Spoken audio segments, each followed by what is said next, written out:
존경하는 국민 여러분, 주호영 국회 부의장님과 선배 동료 의원 여러분, 그리고 국무위원 여러분, 경남 진해 출신 국민의힘 국회의원 이종욱입니다.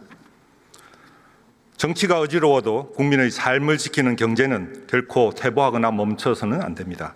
정부가 한덕수 대행을 중심으로 민생을 지키기 위해 최선을 다하고 있는 점에 깊은 감사 말씀드리며 질의를 시작하겠습니다. 부총리님 나와 주십시오. 답변자 호출로 최상목 부총리를 지명했습니다. 답변석으로 다시 나오는 부총리. 정면을 향해 있던 발언석을 답변석 쪽으로 돌리고 있습니다. 시계 방향 9시 방향에 답변석을 위치합니다.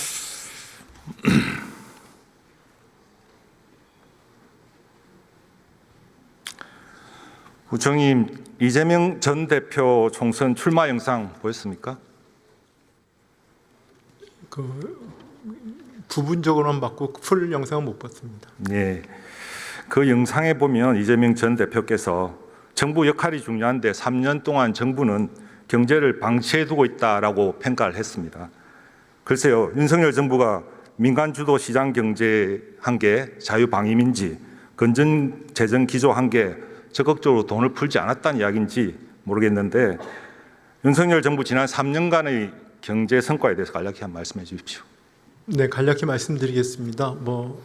일단 이 말씀드린 전제는 지금 윤석열 정부 끝나는 과정에서 내수나 민생의 회복이 지연되고 있기 때문에 그 부분에 좀 무한한 책임감을 느낀다는 걸 전제로 하면서 말씀을 드리는 겁니다. 아까 제가 안도걸 의원님 말씀 때 제가 답변을 드렸는데 한 세 가지를 꼽고 싶습니다. 우리가 윤석열 정부 출범할 때 글로벌 복합 위기였기 때문에 그 유례가 없었습니다. 그래서 그 부분들을 위기를 극복을 했고 그래서 저희가 신용도, 국가 신용도를 사수했고요. 그다음 그런 과정에서 코로나 때 있던 유동성이 굉장히 많이 풀어져 있기 때문에 부채 의존 구조를 탈피하는 노력을 많이 해서요. 그 가계부채라든지 아까 매크로 레버리지라든지 이런 부분들에 대한 것에 체질 개선을 했습니다. 그다음에 세 번째는 정부의 역할과 이제 시장의 역할을 저희가 구분을 하려고 생각했습니다. 그래서 정부의 역할 중에서 정부가 하는 약자 복지, 그다음에 인구 위기 대응 이런 부분은 노력을 했습니다.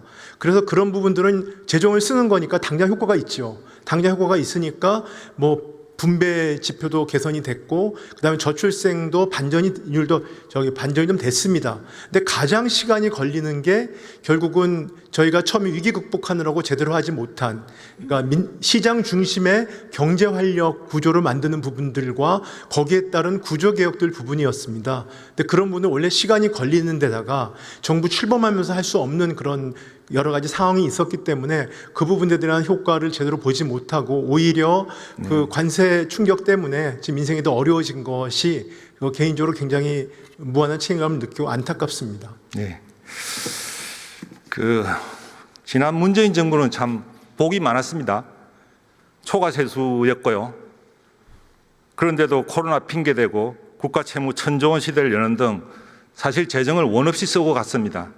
하지만 윤석열 정부는 지지리도 복이 없습니다.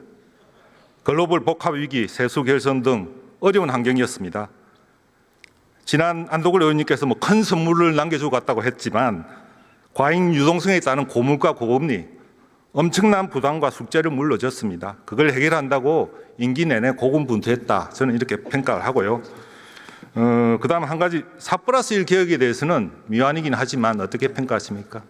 네, 그 부분은 저희가 이제 미완이긴 합니다만 지금 노동개혁 같은 경우에는 노사법치의 관행을 좀 자리 잡게 했다든지 그다음에 연금개혁은 우리 국회에서 노력해 주셨지만 연금개혁도 지금 저희가 되어 있고 교육개혁이나 그 외에 여러 가지 것들에 대한 건 좀 틀은 잡았는데 조금 더 시간이 조금 아쉽다 이런 생각을 합니다.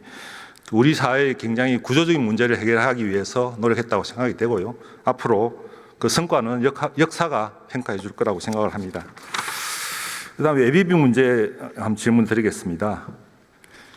올해 예비비가 많이 깎였습니다. 재대책 목적 예비비가 얼마죠? 사용 가능한 숫자 말씀해 주시죠. 지금 목적 예비비가 현재 한 1.2조쯤 됩니다. 현재로는. 네, 제가 자료를 받아본 걸로는 원래 이제 2.6조 요구했고 1.6조가 됐는데 그 안에 여러 가지 무상교육 사전에 확정해 놓은 게 있어서 실제 가용한 거는 4천억으로 들었습니다. 네, 뭐 그걸 포함하면 그렇습니다. 네. 이번에 이제 뭐 산불 대책하면서 예비비가 작다 보니 여러 가지 부처가 고생을 많이 한 것 같습니다. 목적 예비 4천억 중에 많이 썼죠? 이제 거의 안 남았을 것 같은데 숫자를 알고 계십니까? 지금 일단은 무상교육 같은 경우는 지금 이어마크가 되어 있는 거고요. 네, 지금 현재 그 기정 예산에서 한 2,500억 원 정도 2,500. 네, 있고요. 그래서 그걸 활용을 하고 이번에 추경에 그 각 부처의 그 추경 예산으로 지금 좀 담았습니다. 네. 네, 그래서 오늘 보니까 재해대책비 같은 게 아까 5천억 원 얘기하지 않습니까? 그래서 5천억에다가 뭐 한 3천억 한가 8천억 원 정도를 지금 어떻게 보면 추경과 본 예산에 담았다고 볼 수 있습니다. 네. 그래서 이번 산불 대응 과정에서 뭐 예비비 부족 논란이 있었죠. 네. 앞서 다른 의원 질의에서 그 작년 금년도 25년 예산이 정액을 못한 불완전한 예산이다. 정액이 예정되어 있었다. 이런 식으로 사실은 뭐 발언을 하셨지만 제가 평가하기로는 헌정조유 감액만 통과시킨 그런 예산이었고 의결에서 의결을 했잖아요. 그죠? 네. 그리고 사실은 정액을 협박한 예산이라고 생각합니다. 어떻게 생각하십니까?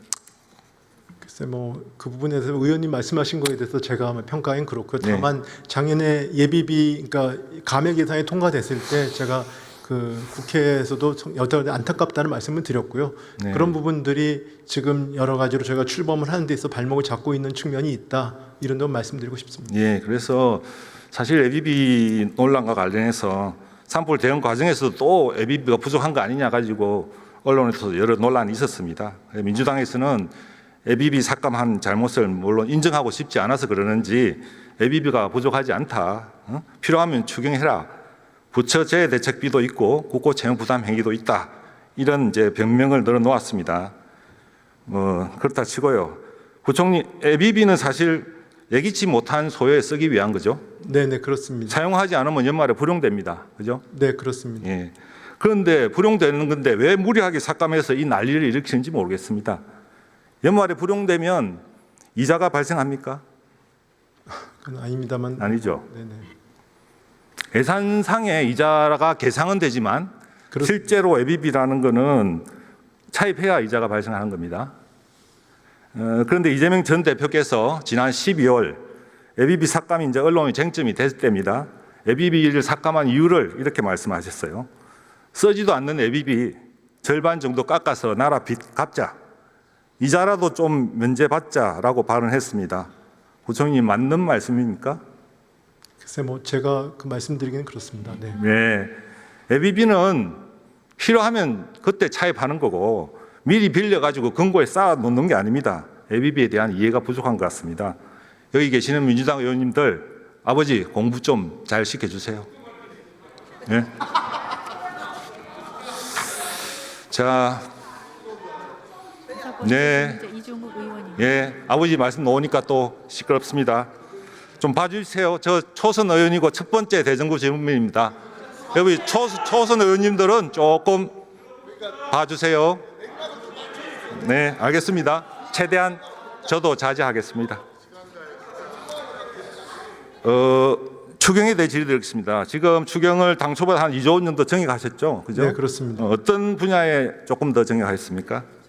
그 뭐 고루고루 증액을 했습니다. 일단 뭐 재해 쪽부터 시작해가지고 세 분야에 고루고루 저희가 당초 계획했던 것보다 네, 예. 네, 그렇습니다. 예. 근데 이제 한간에서는 그리고 민주당에서는 그 정도 가지고는 경제 상황을 감안할 때 턱없이 부족하다. 민주당 35조 정도 자체 추경안을 제안해 놓은 상태입니다. 더 늘릴 여지가 있는지 왜 10조, 12조밖에 못했는지 조금 설명해 주시겠어요? 뭐 아까도 말씀드린 측면이 있습니다만 지금 경제가 어렵습니다. 민생이 어렵습니다만 그 원인을 분석을 해봤을 때 일단은 저희가 글로벌 그 교육 질서의 불확실성, 대내의 불확실성이 제일 크다고 보여집니다. 그리고 이제 그렇기 때문에 그런 부분들은 저희가 관세 협상을 통해서 한다든지 거기에 대해 피해 업종이나 이런 데서 지원을 한다든지 하는 방법들을 해나가는 건 맞는 것이고요. 재정을 써서 경기를 부양하는 부분들하고는 그동안에 버티기 어려운 민생들이나 소상공인들을 지원하는 건 가능하지만 일반 모든 국민들을 대상으로 하고 있는 네. 그런 경기 부양의 필요성은 현재는 크지 않다고 생각하고 있고요. 또 그러기에는 저희 재정의 지속 가능성이라든지 제 국채 시장 상황들을 봤을 때 그 큰 규모의 추경은 지금 하기가 어려운 측면이 있습니다. 그래서 그리고 또 실질적으로 규모도 중요하지만 속도도 중요합니다. 그래서 가능하면 빨리 저희가 추경이 통과가 돼서 집행할 수 있는 그런 여러 가지 고려사항을 해서 한 12조 정도를 잡고 저희 국회에 지금 제출을 곧 할 계획입니다.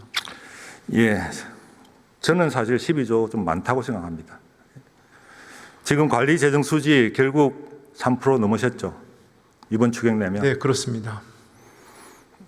관리 재정 수지가 지금 2020년부터 금년까지, 아니 작년까지였죠. 5년 연속 못 지켰습니다. 네, 네, 알고 있습니다. 금년 예산이 마이너스 2.8인데 이번에 추경하면 또 3 넘습니다. 네. 건전 재정을 표방한 윤석열 정부로서는 굉장히 아쉬운 부분입니다. 여기에 대해서 부총님 어떻게 보탤 말이 있었습니까? 뭐 저도 아쉽습니다만은 저는 건전 재정이란 말보다는 재정의 지속 가능성이란 말을 더 선호합니다. 예. 그래서 일단 일시적으로 그렇지만 저희가 일단은 민생도 중요하고 예. 그다음에 또 통상 전쟁도 중요합니다. 그렇기 때문에 좀 약간 3%를 약간 넘는 거지만 이 부분들은 저희가 단기적으로 감내 가능하다 생각을 했습니다. 네, 글쎄요. 6월 대선하면 새 정부에서 분명히 또 추경할 겁니다. 그리고 숨어 있지만 금년도도 세수 결손이 발생할 우려가 있습니다. 그래서 올해도 재정 준칙을 크게 초과할 우려가 큽니다.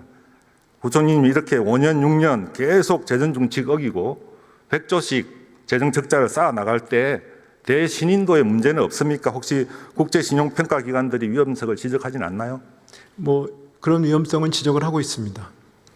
네, PPT 화면 보시겠습니다. 피치가 작년에 한 2번 정도 경고를 했습니다.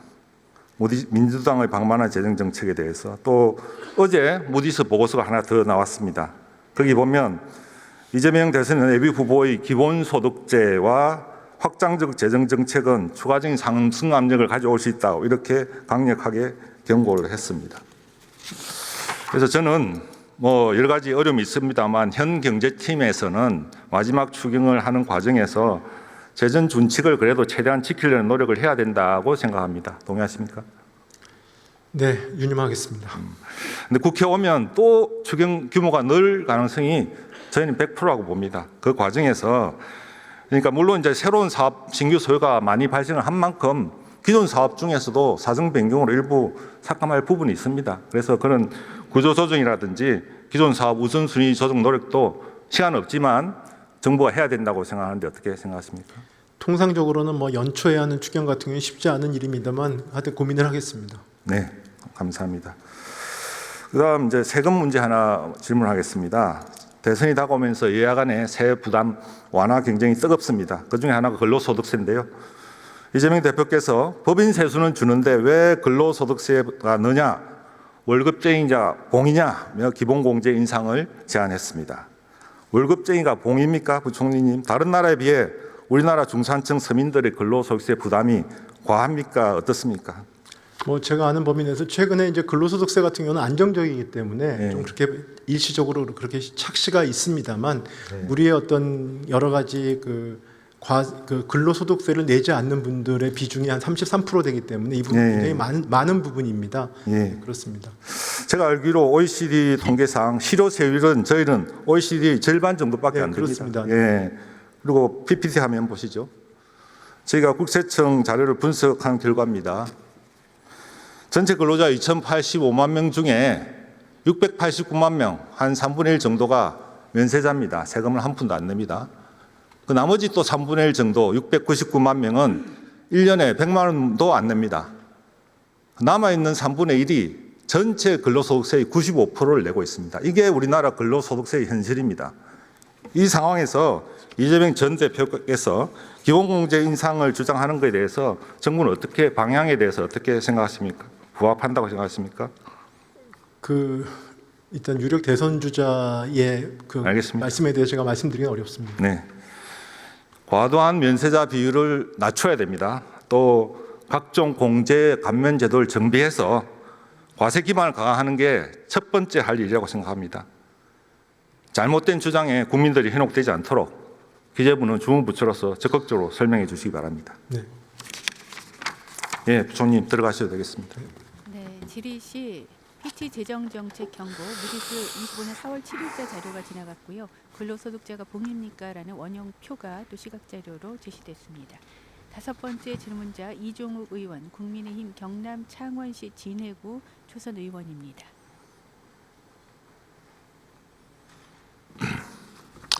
마무리하겠습니다. 국민 여러분, 트럼프 관세 전쟁, 내수 침체, 잠재 성장률 하락 등 대한민국이 절체절명의 위기입니다. 그러나 더 심각한 위기가 있습니다. 입법 권력을 장악한 민주당이 도대체 이 나라를 어디로 끌고 가고 있는지 많은 국민들이 불안해하고 있습니다. 대통령이 거부권을 행사해도 거듭해서 재발의하는 법안을 보면 민주당이 생각하는 이상적인 사회를 알 수 있습니다. 노조는 불법 파업으로 회사 자산을 때려 부숴도 회사에 배상해주지 않아도 됩니다. 쌀이 과잉 생산되어도 쌀값이 떨어지지 않도록 국가가 예산으로 다 매입해 줍니다. 소액주주는 투자하는 회사 주가가 하락하면 이사를 배임죄로 고발하거나 손해배상 소송을 제기할 수 있습니다. 내수 경기가 나빠지면 국가에서 개인당 25만 원, 총 13조 원을 시원하게 풀어서 지원합니다. 어떻습니까? 너무 좋죠? 그런데 이게 가능합니까? 좋으면 다른 나라도 다 이렇게 해야죠. 이 좋은 걸 대통령이 왜 반대합니까? 농민, 소상공인, 소액주주 등 약자를 위하는 척 달콤한 포퓰리즘으로 유혹하지만 실상은 시장 경제 기능을 왜곡하고 시장 자본주의 시스템을 무너뜨리는 것입니다. 민주당이 절대 동의해 주지 않는 법도 있습니다. 국가 경쟁력이 어떻게 되든 말든 주 52시간 근무 외에는 절대 인정할 수 없습니다. 세계 최고 높은 상속세 부담으로 회사 경영권을 넘기고 회사가 해외로 이주하여도 상속세율은 절대 건드릴 수 없다고 합니다. 이처럼 기업과 부자를 악마화하고 국민을 불신과 대립으로 몰아넣는 이러한 반기업, 반시장 문화가 국민 경제 발전과 사회 통합에 도움이 됩니까? 그런데 일자리는 누가 만들고 세금은 누가 냅니까? 기업을 키울 생각은 않고 적대시하는 이런 약탈 경제에서 혁신과 기업가 정신이 살아남을 수 없습니다. 이재명의 먹사니즘은 국가 재정을 거덜내자는 나랏돈 퍼먹사니즘이며 진짜 대한민국을 만들겠다는 출마 선언은 진짜로 대한민국을 망치겠다는 공격 선언입니다. 국민의힘은 자유시장 경제와 대한민국의 미래를 지키기 위해 이재명 세력과 끝까지 싸우겠습니다. 경청해 주셔서 감사합니다. 다섯 번째 질문 의원 이종욱